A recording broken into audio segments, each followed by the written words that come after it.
अब हम लोग नेक्स्ट क्वेश्चन पे चलते हैं। तो आजकल आप देखोगे तो जे मीन्स के क्वेश्चन से डिफिकल्ट आपको लगेंगे।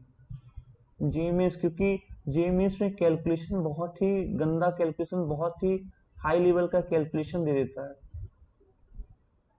तो देखो, एक्स स्क्वायर प्लस 5/12, इसका ग्राफ कैसा होगा? ये 5/12 है, यहाँ पे हम लोग एक्स स्क्वायर ड्रॉ कर देंगे। यस, अब ये हो गया 2 टाइम्स ऑफ 1 - 4x। तो x को अगर 3/4 रखते हो तो ये 0 हो जाएगा। 3/4 पे 0, 0 पे 2 होगा, तो ये कुछ इस तरह का ग्राफ बन रहा है, ऐसा ग्राफ बन रहा है। अब हमें बोला गया है कि minimum of F X G X लेना है। मतलब हम इस क्वेश्चन को पहले समझा देते हैं कि फंक्शन है, रियल नंबर जी में डालोगे तो रियल नंबर बाहर आएगा, एफ एक्स ये है, जी एक्स इस तरह से डिफाइन है। मतलब 3/4 से -3/4 से 3/4 तक इस तरह का ग्राफ होगा, उसके बाद 0 हो जाएगा, उसके बाद वो एग्जैक्ट 0 हो जाएगा। मतलब ऐसा ग्राफ है, ऐसा ऐसा। अब बोला है कि alpha is the area of region जिसमें minimum area of region x -3/4 से 3/4 के बीच में होगा, और y क्या होगा? y होगा minimum of F X G X.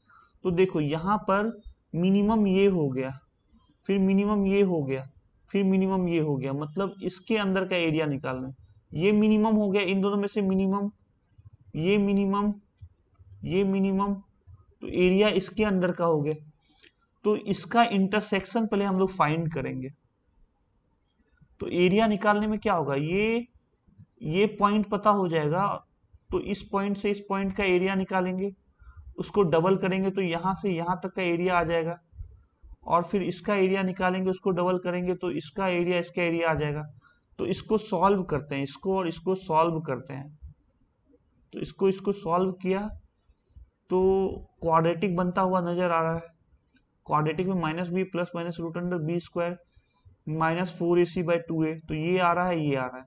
तो x निगेटिव आ रहा है और x पॉजिटिव आ रहा है। तो हम लोगों ने क्या मान के सॉल्व किया था?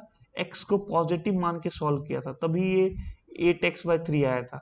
तो 1/2 यहाँ से आ जाएगा, तो ये 3/4 से 1 से -3/4, ये हुआ बेस। तो हाफ 2/4 से 3/4 के बीच में 1/4 लेंथ होगा, और हाइट हो जाएगा x इक्वल टू 1/2 पे हाइट हो जाएगा 4/3, 2/3। तो हाफ बेस इंटू हाइट, और इंटीग्रेशन 0 से 1/2, 0 से 1/2 integration x square plus 5/12 dx।